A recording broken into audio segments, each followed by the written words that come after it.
Hello friends, સ્વાગત છે તમારા બધાનું મારા રસોડામાં। તો આજે હું લઈને આવી છું એકદમ સરસ મજાની ઇઝી નાસ્તાની રેસીપી।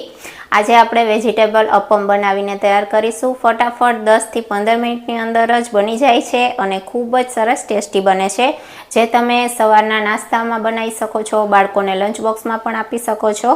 ઇઝીલી બની જાય છે અને બધાને પસંદ આવે એવી રેસીપી છે। તો ચાલો રેસીપી આપણે સ્ટાર્ટ કરશું। અપમ બનાવવા માટે સૌપ્રથમ આપણે સૂજી લીધી છે, દહીં લીધું છે અને છાશ લીધી છે। જરૂરિયાત પ્રમાણે છાશનો ઉપયોગ કરીશું। તમે છાશની જગ્યાએ પાણી પણ લઈ શકો છો। તો એક નાનો વાટકો આપણે સૂજી લીધી છે, તે એડ કરીશું। તેમાં આપણે દહીં લેશું,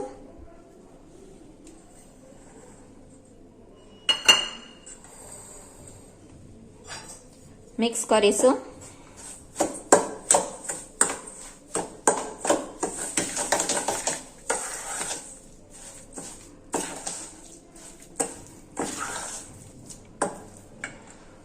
હવે બસ જરૂર પ્રમાણે થોડી થોડી છાશ ઉમેરીશું।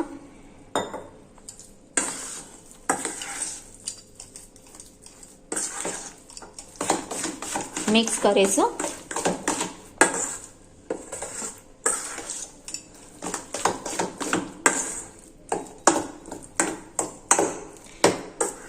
તમે છાશની જગ્યાએ પાણીનો પણ યુઝ કરી શકો છો, પરંતુ છાશ ઉમેરવાથી ટેસ્ટ છે વધારે સરસ આવશે।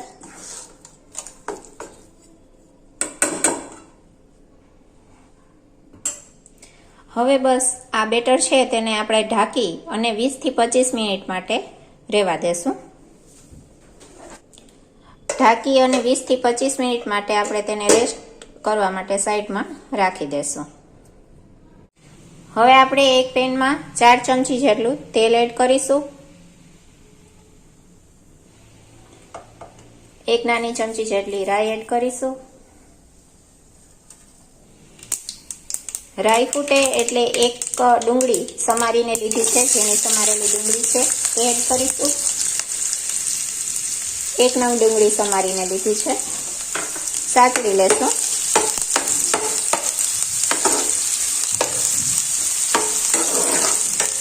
ડુંગળીને 2 મિનિટ માટે સાતળી લેશું, એ પછી બાકીના વેજીટેબલ આપણે એડ કરીશું। અપમમાં તમે એમનેમ કાચા વેજીટેબલ્સ પણ એડ કરી શકો છો અને આ રીતના તેલમાં સાતળેલા વેજીટેબલ્સ પણ એડ કરી શકો છો। બંને રીતના આ વેજીટેબલ્સ તમે એડ કરી શકો છો। હું અત્યારે તેલમાં સાતળીને બધા વેજીટેબલ એડ કરીશ। સાતળેલા વેજીટેબલ્સ હશે એટલે વેજીટેબલ એક પણ કચાશવાળા તમને નહીં લાગે, પ્રોપર ચડેલા હશે। ડુંગળી આ રીતના થોડી સતળાઈ જાય એ પછી આપણે સમારેલું ગાજર લીધું છે, ઝીણું સમારેલું છે, તે એડ કરીશું અને સમારેલું કેપ્સિકમ લીધું છે તે એડ કરીશું। તમે કેપ્સિકમની જગ્યાએ લીલા મરચાં પણ એડ કરી શકો છો। સાતળી લેશું।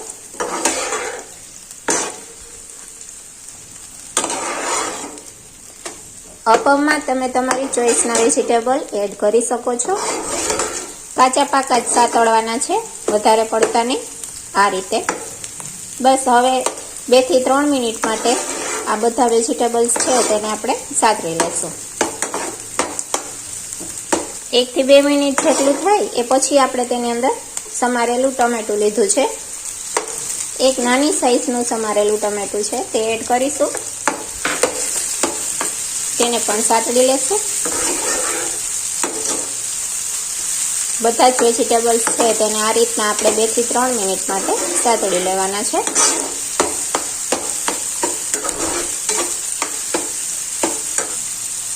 બસ બધા જ વેજીટેબલ એકદમ સરસ સતળાઈ ગયા છે। ગેસની ફ્લેમ આપણે બંધ કરી દેશું અને આ જે મિશ્રણ છે તેને આપણે ઠરવા માટે સાઈડમાં રાખી દેવાનું છે। આપણું જે સૂજીના લોટનું મિશ્રણ હતું તે આપણે 30 મિનિટ માટે સાઈડમાં રાખ્યું છે, એવી જ રીતના આને પણ થોડી વાર ઠંડુ થવા માટે રાખી દેશું, એ પછી આપણે અપમ બનાવીને તૈયાર કરીશું। હવે 30 મિનિટ જેટલો સમય થઈ ગયો છે, તો હવે આપણે મિશ્રણ ચેક કરી લેશું। હવે આ મિશ્રણની અંદર આપણે જે આ વેજીટેબલ સાતડીને રાખ્યા હતા તે બધા એડ કરી દેશું.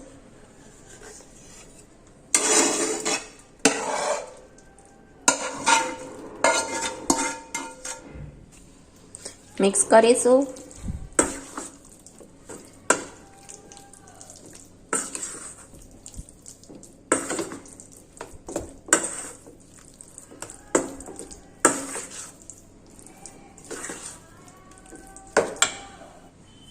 હવે આપણે સમારેલી કોથમીર લીધી છે તે એડ કરીશું.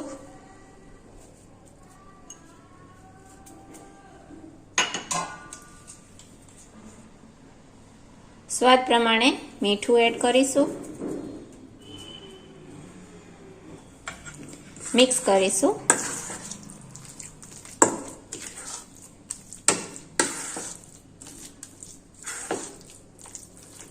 પ્રોપર મિક્સ થઈ જાય એ પછી આપણે હવે એક અલગથી બાઉલમાં જેટલું મિશ્રણ આપણે શરૂઆતમાં ઉપયોગમાં લેવાનું છે એ અલગથી લઈ લેશું.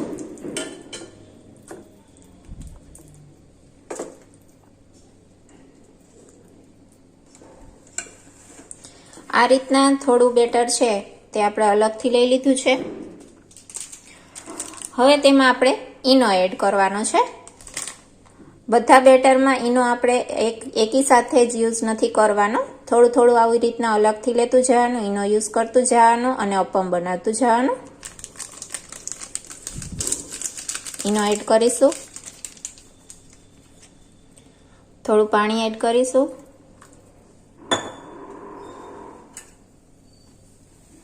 મિક્સ કરીશું.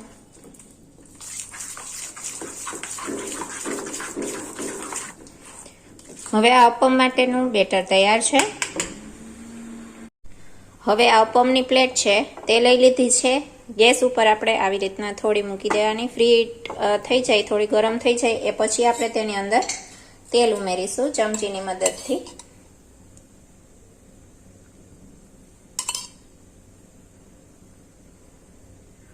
તેલ ઉમેરી દીધા પછી હવે આપણે તેમાં થોડું થોડું બેટર એડ કરતા જઈશું. ગેસની ફ્લેમ છે એ સાવ સ્લો કરી નાખવાની છે.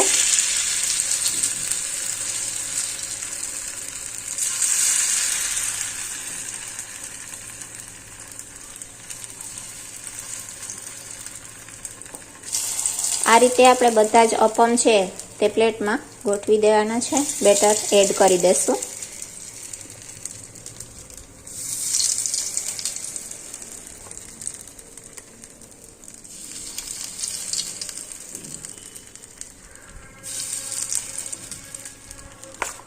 હવે ઢાંકી અને 5 મિનિટ માટે ચડવા દેશું એક સાઈડ. એ પછી આપણે તેને પલટાવી લેશું.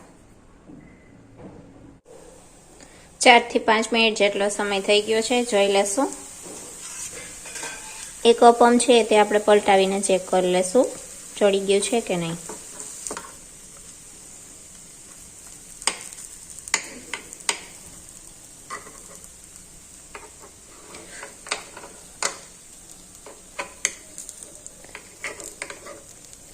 તો આ રીતના આપણે બધા જ અપમ છે તે પલટાવી લેશું અને બીજી સાઈડ પણ ધીમી આંચ ઉપર ચડવા દેશું. એક સાઈડ એકદમ સરસ ક્રિસ્પી થઈ ગયા છે, ચડી ગયા છે.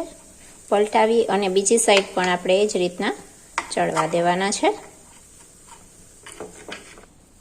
એક સાઈડ બધા જ અપમ ચડી ગયા છે તો આપણે ફરીથી ઢાંકી અને બીજી સાઈડ પણ તેને 2 થી 3 મિનિટ માટે પકાવી લેશું. 2 થી 3 મિનિટનો સમય થઈ ગયો છે, જોઈ લેશું. તો જો આ રીતના બંને સાઈડ પ્રોપર રીતના અપમ છે તે એકદમ સરસ ચડી ગયા છે. તો બસ હવે આપણે બધા જ અપમ છે તેને પ્લેટમાંથી અલગ કાઢી લેશું અને બાકીનું બેટર છે તે પણ આ જ રીતના આપણે અપમ બનાવીને તૈયાર કરી લેશું. બધા જ અપમ એકદમ સરસ ક્રિસ્પી થઈ ગયા છે, એકદમ સરસ રીતના ચડી ગયા છે બંને સાઈડથી. ગેસની ફ્લેમ છે થોડી વાર માટે બંધ કરી દેવાની. બધા અપમ છે તે આપણે પ્લેટમાંથી દૂર કરી લેવાનું અને આ જ રીતના બાકીના અપમ પણ આપણે બનાવીને તૈયાર કરી લેશું. તો બસ તમે જોઈ શકો છો એકદમ સરસ મજાના અપમ બનીને તૈયાર થઈ ગયા છે. ફટાફટ બની જાય છે આ રેસીપી. તમે બાળકોને લંચ બોક્સમાં આપી શકો છો, સવારના નાસ્તામાં બનાવીને ખાઈ શકો છો. ખૂબ જ ટેસ્ટી લાગે છે. અપમને તમે ચટણી જોડે, સોસ જોડે સર્વ કરી શકો છો. આ રીતે તમે તેને સોસ જોડે, ચટણી જોડે સર્વ કરી શકો છો. ખૂબ જ સરસ ટેસ્ટી લાગે છે. વેજીટેબલ્સથી ભરપૂર અને એકદમ સરસ ફટાફટ બની જાય છે. ખૂબ જ સરસ ટેસ્ટી બને છે. તમે જોઈ શકો છો અંદરથી એકદમ સરસ ચડી ગયા છે. બધા વેજીટેબલ્સ આપણે સાતડીને એડ કર્યા હતા તો તે પણ એકદમ સરસ ચડેલા જ છે. એકદમ સરસ સોફ્ટ અપમ બનીને તૈયાર થયા છે, જે નાના બાળકોથી લઈ અને મોટા વડીલો સુધી બધાને પસંદ આવશે. તો એક વખત આ રેસીપી પણ તમે જરૂરથી ટ્રાય કરજો અને મને કોમેન્ટ બોક્સમાં જણાવજો કે તમને મારી આ રેસીપી કેવી લાગી. જો તમને મારી રેસીપી પસંદ આવતી હોય, મારો વિડીયો પસંદ આવતો હોય તો ચેનલને સબસ્ક્રાઈબ કરજો, વિડીયોને લાઈક કરજો અને આવો નવો સપોર્ટ દેતા રહેજો. તો બસ મળું છું નેક્સ્ટ વિડીયોમાં નેક્સ્ટ રેસીપી સાથે. ત્યાં સુધી જય માતાજી.